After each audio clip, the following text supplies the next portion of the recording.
I think the key to writing good dialogue and believable dialogue is to, when you're working on it, read it out loud and listen to it. And I think that's really important because if it rings true or if it sounds real, then go with it or change anything that sounds awkward.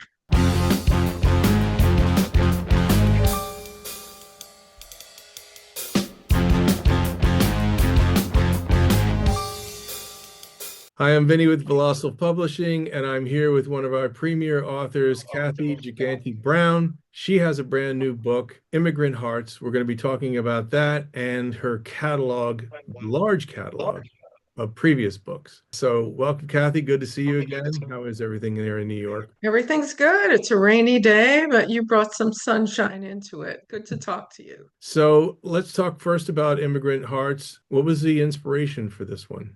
The inspiration for Immigrant Hearts was my grandparents on my mother's side of the family. The L trilogy is stories based on my dad's side of the family. And I said, oh, I've never written about my mom's side, and they have a really interesting story. My grandfather came here from Italy, and the way he and my grandmother met was pretty cool. And I just kind of built upon it. And especially with all the stuff that's going on now about the anti-immigrant sentiment, I wanted people to realize that immigrants have built this country, and not just Italian immigrants. So the book is full of people, immigrants from all different countries who arrive for each other, who come out for each other, and build each other up during really rough times. And even though there's rough stuff, I think it's a feel-good book. Would you say that? I think it is feel good. I think it's very positive. It made me feel really good when I was working on it, that people just show up and it's all about love and community as well. I think it's a good time for this type of book, especially for Yes. people who are feeling the same thing that you're talking about, not feeling so welcome. Tell us about the cover photos. Cover photo from Immigrant Hearts was almost 100 years old. And you and your team at Volossal worked your magic with it because I said, I'd love this to be the cover of the book. And it was degraded after time. And I mean, I think the feet weren't, you had to build It the was a feet. mess. I had to do magic. You had to reconstruct, you had to do surgery. And people tell me one of the things they tell me is, I love the cover. So the cover is my grandparents on their honeymoon in Niagara Falls. And my grandmother is sitting on my grandfather's lap, something she would never do in public. I imagine her being very super embarrassed. But it just spoke of a time, and you did a great job rebuilding their feet and restoring it. And people say it's their favorite part of the book. They're like, I love the cover. Yeah, there was a lot of damage, wrinkles, missing parts of it. But, where there's a will, there's a way on these kind of things. And there's also photos on the back. Tell us a little bit about those. On the back cover were pictures that my cousin Suzanne gave to me. And she found them among family archives. And she said, oh, I think you'd like to have them. So the biggest one is of my grandfather on his wedding day. And they did sort of a profile picture of him in the studio. And it's described in the book. Assunta describes him as, who does he think he is with those pointy sideburns? And he looks a lot like Rudolph Valentino. And then the other photographs are family pictures of him on Duffield Street in Brooklyn. My grandfather just kind of posing for a photographer. In those days, his family was in Italy and they would have professional pictures taken to send back to their families. Nobody had cameras, so that's what they did. So there's some family photographs also of a couple of young people, of my grandparents when they were older. So that kind of goes with the fabric of the whole book. You get a real family feeling that it's a family story. This book, for whatever reason, has been one of your fastest selling, meaning that you've sold more copies of this one right away compared to the other ones. We're all supposed to get better as we do these. I've done plenty of projects myself, and I like to think each one gets better. Yours have been good since the very beginning. I think the only thing I could say is that you sort of honed it. Also, you play with them, meaning that it's not the same style one after another. Like Different Drummer, for example, was done in a completely, I've never read a book like that before where it's all that. Like a diary, yeah. Yeah. And also it was weird because Daisy Jones and the Six, that book came out about, I'd say 5 years after Different Drummer, and everyone was saying, "Oh, how unique it was." And I'm like, "Yeah, it wasn't so unique. It's very similar to my book, and I did it first." We've all been robbed many times, and I look at it as a sincere form of flattery. That's all I can say Yeah. about it. My point is you've experimented with different presentation styles, and that just goes to show it's sort of like a jazz musician who's going to cut into a reggae thing here or do that. You have like a musician has control of the music, you have control of the words and Mhm. presentation. And they all sort of have the Cathy Gigante-Brown feel to it. There's always going to be lots of food. You can tell it's your book. Why do you think this one has performed as well as it has? That's a good question. I don't know. I think it's just at a time maybe when people need a hopeful book like this. And it's a different style for me. I always try to kind of amuse myself. I don't want to keep doing the same thing over and over again. So this one is in two separate parts. The first part is uh, four different characters' points of view. It starts with Antonio and Luisa telling their stories, and it alternates between them and their mothers.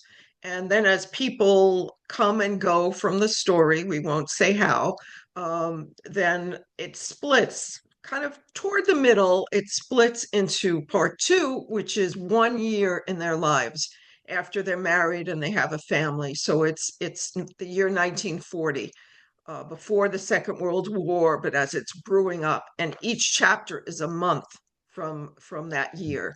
So it kind of takes on a whole different feel. And you did a wonderful job. Your team did a wonderful job with those doohickeys in between chapters. I made you get like needle and thread, and because to me it's symbolic. They're tailors. That's their trade, but it's also like weaving the story together. So there's Sure. little sewing machines, and I think visually it helps. It's nothing too overbearing. It's kind of like the garnish on the meal. You cook this whole big meal, and we're going to put a little bit of this here. Anything more is too much and a distraction. So you broke, I would say, traditional style yet again. And this is another book where it's not like the other ones because you organize it differently. And especially having the second half of the book compressed into a year with each month. Some of your other books have done similar kinds of things, and then other ones are sort of just standard novel. Right. What is it that makes you want to try something different like that? I think to keep myself amused, to keep myself from getting bored, and just something different. Like when I begin the chapters that are based on the year 1940, leading into each month, I have like these little news bites of what's happening in the world. Yeah. So that people know, like one thing is international, like what's happening in the war. One thing is a local New York thing or US thing. And then one thing is like something ridiculous, like the cotillion dance at Yale, when people are starving in the world, and then these people are having this stupid dance, and Yeah. it's news. So I think just to keep myself on my toes. Well, I think that's a really wonderful way to set the tone subtly. You're not speaking to subtext that much. You're just kind of giving us these news headlines that sort of sets the feel. Right. There's also anti-Italian sentiments that happened in the world at that time and in the US because of Italy getting involved in the war. So, I wanted that. And of course, Antonio's Italian and he's becomes a US citizen and he experiences some of that. And the Italian-owned businesses felt that as well. So I wanted to bring that across. Yes. And it's interesting because it goes across cultural lines. I've really enjoyed feedback that I get from people and feedback I get from readings. like friends who and people who are Jewish and who are of Russian background. They feel like they can really relate because their families, when they came to the US, they were in the tailoring trade. That's one thing that they could do. And they've shared their stories with me, which I really love. And I just love the dialogue that this book has brought about. And it's really connected us through a commonality, which I really hope to do in my writing. And I think I've done it. One of the things I think in your books that's a standout is dialogue. I feel like that often is what makes the book. I've often said, like, I could read a whole book just of dialogue. I'm often given books by people who want me to publish them, and they are lacking dialogue. And without it, I have to tell them you need to go back and put some in. Otherwise, you're losing me, and you're really going to lose the Mhm. other readers. Dialogue is what brings it alive. I've always enjoyed the dialogue. It seems very natural. It's believable. It seems like that's what that character would say. I think the key to writing good dialogue and believable dialogue is to, when you're working on it, read it out loud and listen to it. And I think that's really important because if it rings true or if it sounds real, then go with it or change anything that sounds awkward. There is a secret sauce to doing this, and you're right. So I like the idea of reading it aloud and see if it feels natural. Your books are not difficult reads. My wife, Jackie, she'll spend time on it, but she can get through them in a reasonable amount of time where other books, no. So Right. you have sort of mastered flow. Well, I try to make the chapters short and digestible, so that if somebody's reading it before they're going to bed, they're not like, falling asleep because they're tired and they don't want to leave in the middle of, a chapter. So I try to make it like very short and I try to capture the voices of different characters, especially the mothers. Assunta is very cranky and Henrietta is very loving and missing her son and Louisa, we see her grow because she starts as a young girl. She starts as a 10-year-old. And then toward the end of the book, she's an older married woman with, two kids. Oh, I'm giving away too many Easter eggs here. but, but you see, it's a progression of somebody's lives. Right. So we're talking about characters and dialogue. I know you do base a lot of your characters on real people. Do you find that helpful in coming up with believable characters? I do, especially with this book, I did find it helpful. And I just heard recently, yesterday, my 97-year-old aunt read the book. I think this is the first book of mine she's read. And she knew my grandparents. It's on the other side of the family. And she goes, "Oh, I love it. I just keep thinking of your grandparents and how nice your grandfather was, and you really captured them." And I also talked to a book club. One of the people made a comment that Antonio was too nice. Like, how did he come from this family? He was too cultured. He was so nice. And my sister was with me at this book club gathering. It was in a restaurant. And she goes, "That's exactly the way my grandfather was. He loved opera. He was cultured. He was gentle. He never raised his voice. And I kind of, this was paying homage to them. Right. It was, little people toward the end of the book. Their daughter Gloria says that there were like two people who didn't do great things, but yet their lives were important. Yeah, I love it. So how many characters are based on real people versus how many are completely fabricated? I would say it's probably about 50-50. 50. Because some of Luisa's brothers are based on my uncles. Henrietta is as I said, that's my great grandmother's name, and it's an unfortunate name. But I also gave their daughter Gloria, Luisa and Antonio's daughter Gloria. There's a whole discussion in the book about not naming her Henrietta. And my grandfather wanted to name his daughter Gloria after Gloria Swanson, his favorite actress, but my grandmother wouldn't let him. And my aunt Henny turned out to be a very difficult human being. And I think she would have been a lot nicer if her name were Gloria. Okay. Henny is a horrible name. It's an ugly name. When you're developing the characters that are fabricated. They're designed for a specific reason. What's the process of saying, okay, well, I have these real characters that I definitely want to include, but I need other characters for what purpose? What's that process?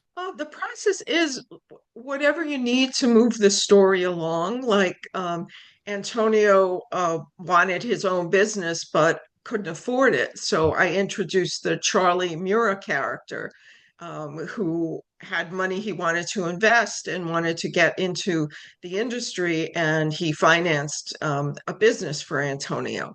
And I do use sometimes the names of real people. Like I used your grandfather's name was Charles, and your mom is a big fan of my books. So I thought it would be cool to name a character for her dad. And then the Mura part is my friend Scott. I just threw his last name in there. And the Valerie character, the bookstore owner, I named for my friend Valerie, who's supportive of my writing. So I try to, base characters on, real people's attributes who I know, and I'll use their names. Because for me, one of the hardest parts is naming a character because I tend to use the same names over and over again. So naming them after real people, and I think the people like it, Yeah. unless they're a real SOB. I think that's a beautiful thing about your personality that you're sharing your art with other people and including other people. It's just a beautiful thing, and I think everybody appreciates it and enjoys it. It's just there for people in the know. Right, like Susan Einhorn, the little cottage in Stone Ridge is her place, and the name of the person who they bought it from is has her name. So she got that Easter egg and she understood it, and so it's nice if the person will get it. Somebody else might not, but they might be like, "Hey, that's my house," Yeah. and I just think it's cool and fun. And we should mention Susan Einhorn is the woman that's working on the Different Drummer musical with you. Yes, another work in progress. We've been trying to get this off the ground for many years. So everything is so easy. It's so easy to get a television show on the air, and it's so easy to publish a book and have everybody read it. And it's so easy to record an album, and everybody's going to like it right off the bat. In one of the readings I did recently, somebody in the audience said to me, "Why isn't this a Netflix series? It would make such a great one." And I was like, "Yeah, I agree. Do you have any contacts? Yeah. Could you hook me up? Because it's really hard to get something out there." It really is very much about connections. It's very hard. And a lot of it has to do with luck. But that doesn't mean you don't try. And that's why with you and with everyone else, I say send it anywhere and everywhere. Mhm. I often talk to new authors. The first thing I have to explain is there's 4 million books published every year in the United States. That's roughly 11,000 a day. Why is anybody going to buy your book over the other 11,000 that came out on the exact same day, let alone the 11,000 coming out tomorrow and the day after that and the day after that? Mhm. It is a sea of literature. And I use the word literature lightly because Yeah. a lot of it's garbage, but a lot of it is written by celebrities or people with connections and things like that. So, Mhm. just like anything, you have to work extra hard. And if we're going to talk about immigrants, immigrants didn't come to this country and have everything handed to them. They had to work extra hard. You have to be willing to look at yourself as the same way and say, look, yeah, the odds are against me, but these people did it, so maybe I can too. Right. You just have to keep trying. You have to keep your mind open. Like I noticed in a search there was something called a woman does a really cool podcast called The Heart of an Immigrant. And she interviews immigrants. She's an immigrant herself. And I sent her a copy of the book and I said, maybe it'll fit in. It's not what you usually do. And then there's another podcast, the Italian American podcast. And I sent an email to them and I said, maybe we can discuss this book because there's a lot of Italian American elements in it, and you might think it was cool. So you just have to keep trying. Well, you're one of the hardest pushers that we have on Volossal, and consequently, one of the more successful and respected authors. I think we often get caught up in the numbers game. How many likes did I get? How many units am Mm. I selling? how many people attended my inauguration? Like these Hmm. are things that everybody gets very, very wrapped up in. I always come back to it's quality, not quantity. You could have a Right. hundred people at your birthday party. I had 100 people at my birthday party, but isn't it more fun to have 6 or 8 people that you really care about? It's just better. There's something to be said for the smaller, dedicated audience, which is what Hmm. you've developed. You have people who clearly like Cathy Gigante-Brown writing. Over the pandemic, Cathy gave online readings. People were home, bored, nothing to do, and Hmm. you set up online readings with a shockingly large amount of people tuning in. I It's true. never Sometimes expected there were that. 30 people, that shows how desperate we were for entertainment. But I think we kept each other going, like me reading and them listening. Like to hear somebody read to you, to me, is so nurturing and is so comforting. And I think that's what we did for each other. And we were talking to each other on Zoom and, before I actually started reading, and I was introducing people to each other. So it was really cool. It was a really cool thing to do. Each of your books sort of has a different message and a different tone. Like I said, they all have the Cathy Brown feel, but they're almost like they're written by different authors. I want to, again, keep myself engaged. I don't want to get bored of writing. I want to wake up in the morning and look forward to working on something, like Better Than Sisters. I kind of dabbled in young adult Right. fiction, and I wanted to write something that moms and daughters can enjoy together. So I said, "Go, could I write something like that?" So I read a lot of John Green. I read a lot of YA fiction, and I think I did a pretty decent job. And Cry of Silence was basically something I had written as an experiment when I was in college. So that was like 40 years ago. And here's the cover, the very lovely cover that you created for Cry of Silence. And Cry of Silence is a post-apocalyptic romance kind of, and it's very different. It's kind of a travelogue in the way of Paul and Carol go to Guatemala was, but it's kind of an end of the world doomsday story. And one person who interviewed me on a podcast said she gets so many apocalyptic books, but she says this one had hope. That's why she had me on as a guest, because so many of them are so desolate, and but this one had glimmers of hope in it. So yeah, I try to do things differently. But you literally have a Judgment Day scenario. Yes. And leading up to that, I mean, there are people in the book, without saying, "Oh, it's so bad to be evil to native peoples," but there are instances in the beginning of the book where there's this couple who is just so awful to a woman who's selling her crafts on the side of the road. And there's all these little bits and pieces of like who survives and who doesn't, and even in the midst of bleakness, like can you just be kind to each other? Can you share your food? Can you help somebody out? And for some people, the answer is no. We see that happening today. I would love it if Cry of Silence came true. I tell you the truth. A magnificent book. Really proud to have it on Volossal. It's strong, but in a completely different way than Immigrant Hearts. And then going back to my favorite, Paul and Carol go to Guatemala. That's Peter's favorite too, because he calls that his book. Yeah. He says, I don't come off as much of an asshole, do I? Of the character based on him. And No, somebody said to him, "Yeah, you kind of do."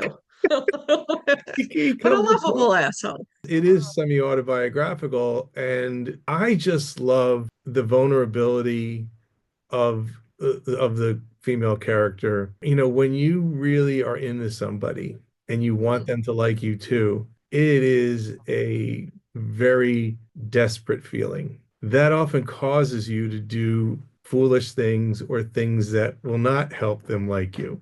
And I don't think I've read too many things that quite nail it. Like really, really nail it from especially from a female perspective. And the female in that book, she's not doing anything wrong.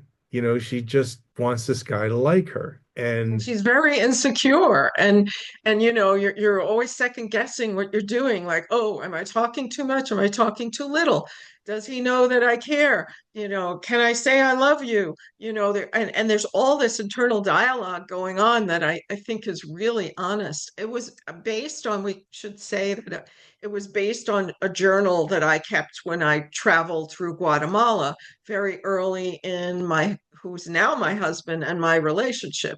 So it's all these things that maybe I never told him. And then when he read the book, we were ready to go to press, if you remember. And then I said, you know what? I think he should read this because he might hate it and then I'll end up getting divorced, but he loved it. I mean, he was laughing out loud. He was like, there are a lot of things he didn't know that I was going through at the time. So it's a really, I think it's a very honest book about relationships and the early part of a relationship. I think all of your books are excellent at capturing relationships. That one is what we would think a typical relationship. Your books have relationships between a lot of people, within the family Hmm. and in different drummer. They're not necessarily romantic relationships, but there certainly are relationships. Hmm. And I also like not everybody wins. There's no guarantee.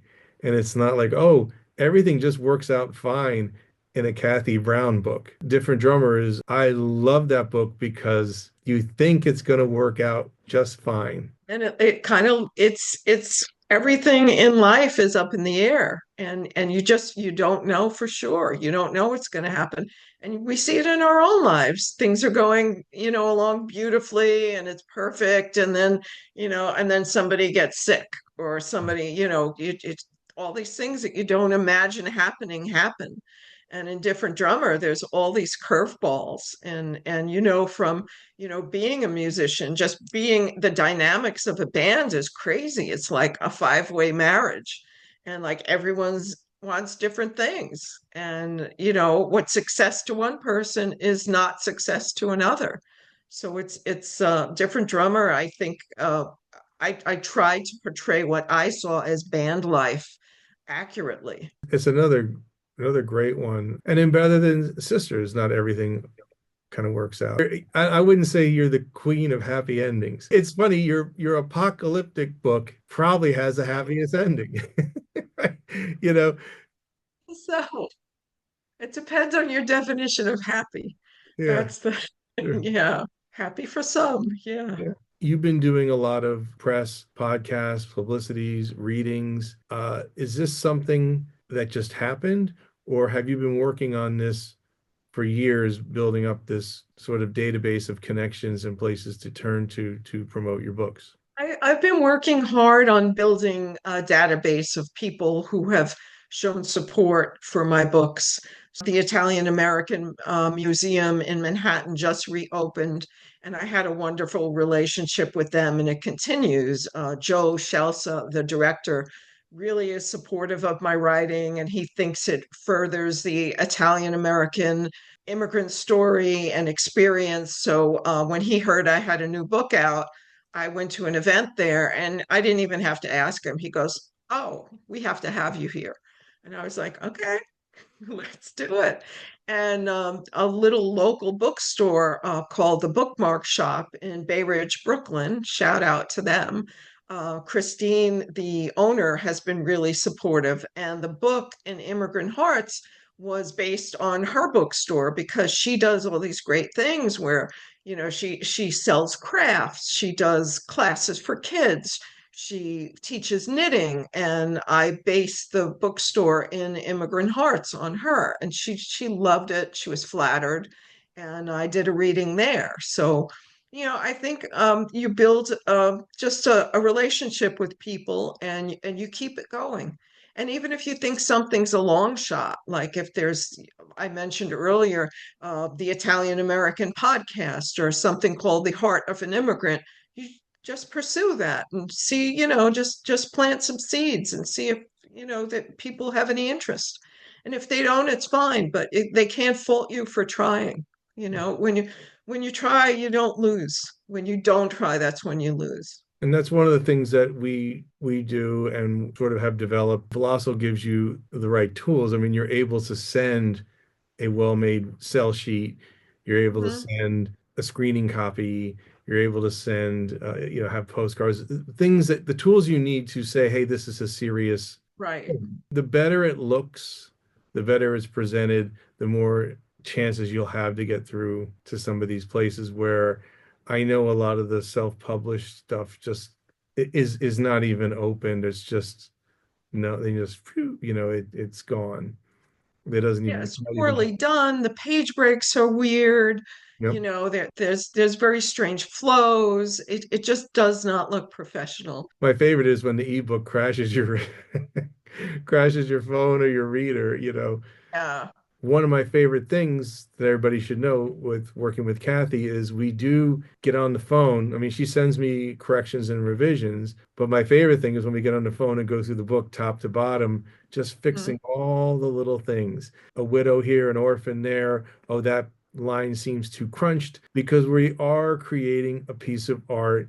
And I love to work with people who want that, who see their book as a piece of art, not just something that's going to make them money or get them attention or that they can walk around saying, I have a book. It's all those things are nice, but the presentation should be nice. It should be as the best you can do. And so with Cathy, I'll often make 10, 12 different covers, right, for each book. Too many too many choices. Right. Yeah. And Cathy doesn't like all the choices. Yeah, I'll ask different kinds of people. I'll ask my friends. I'll ask my son and his girlfriend. I'll make sure there are some millennials there. People of all different age groups who are looking at different things. Artists, regular people, and I think it really helps. I usually have a gut feeling on the favorite thing, the favorite one, but I'll take into consideration other people's. And you've also had people read things before you've released it. Had my friend Maria read it, and she brought up some really valid points. She's like, "Well, I want to know a little more about Antonio, what he did when he was in Italy." And so it was very, I was like, "Huh, I never thought of that." And I said, "That's a good thing." I added some more. So yeah, you don't want yes people. You want people who are going to give you solid criticism and important feedback. I love working with you because the details matter to you. So when we put this out, we're just very proud of it. It's just it's a great piece of art. And so I've enjoyed every single one, every single time. I always look forward to the next one. If it's not a great piece of art, then all the other stuff doesn't matter. You go do something else. Yeah. Yeah, I mean, this is our legacy. This is going to be around long after we're not. And so it's really important. It's important to do it right. And I'm thankful that I have a publisher who's not going to say, "Oh, it's fine, it's fine. I'll only do, two versions of corrections and, whatever else will just have to be. You'll just keep doing them until it's right." It's just a very satisfying experience making stuff with you. So thanks. Thank you. I feel the same about you. All right, so that's Cathy Gigante-Brown. The book is Immigrant Hearts. Go get it. It's really good.